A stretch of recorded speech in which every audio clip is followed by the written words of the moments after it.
Jacob, the old mean farmhand, he's the one who found the egg out in the woods one night when he was lost.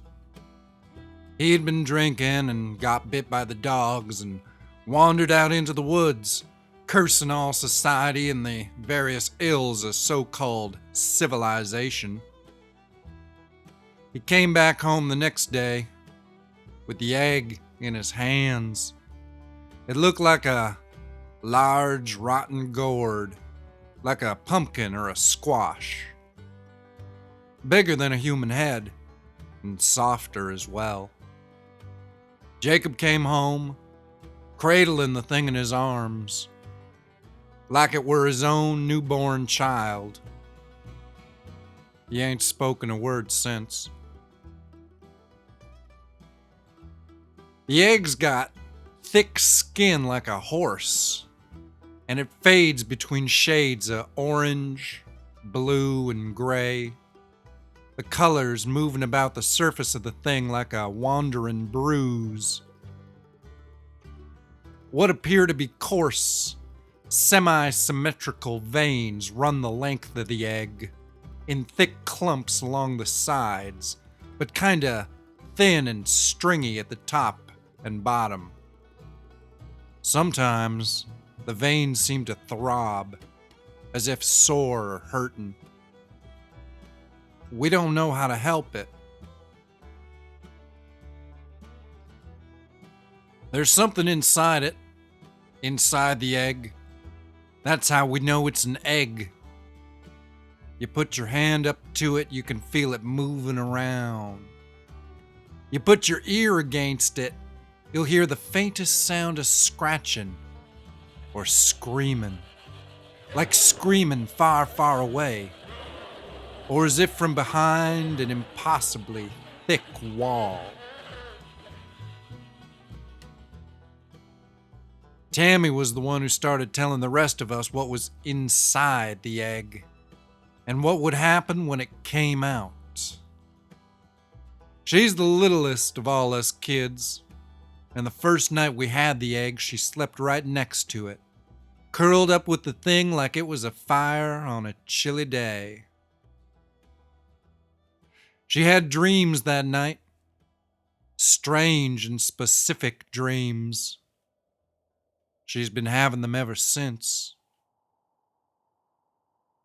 Little Tammy was the one who told us that it's an egg, and she told us where it's from and what's gonna come out of it as well.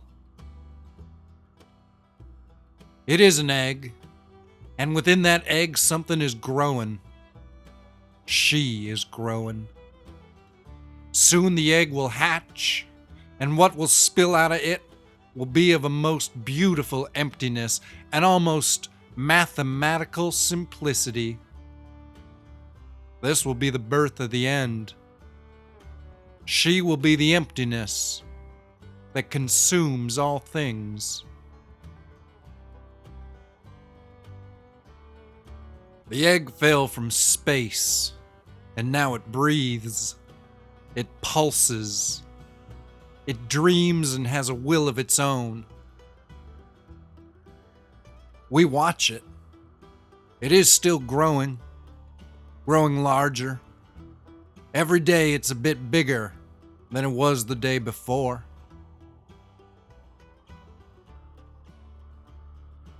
Soon the egg will hatch, and she will be revealed, and we will be transformed, like wood into ash, like buildings into dust. She will purify us and make it all like it was before. The stillness, the coldness, the nothing. The egg will hatch and she will be with us, and we will be within her. Soon. It will be soon. The egg is getting up larger and larger every day. I don't know how it can get any bigger. Maybe it's just swelling painfully as it readies to burst. But we're also pretty sure it ain't one of the barn cats, Leo remembers seeing the big orange tabby sniffing around at the egg, and then he looked away and there was sort of a noise, like a wet inhaling.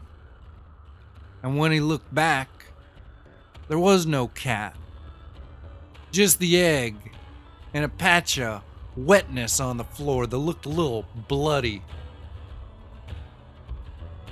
Tammy says the time is soon. So, we're getting ready. Very soon, that egg is gonna hatch.